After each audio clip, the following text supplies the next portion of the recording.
কথাগুলা শুনে যাবেন।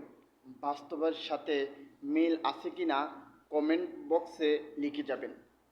আমাদের সমাজে এমন কিছু লোক আছে যারা নামাজ না পড়লে তাদের কাছে লজ্জা লাগে না, কিন্তু কুরবানি না দিলে তাদের কাছে লজ্জা লাগে।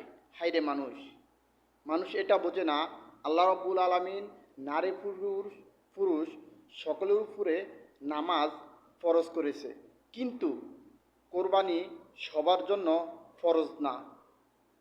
তাই আসুন, যে মহান রব্বুল আলামিন আমাদেরকে আশরাফুল মাকলুকাত, সৃষ্টির সেরা জাতি হিসাবে দুনিয়াতে প্রেরণ করেছে, তাই আমরা সেই মহান রব্বুল আলামিনের পাঁচ ওয়াক্ত নামাজ সময় মতো আদায় করি, তখনই আমাদের কামিয়াবি হবে।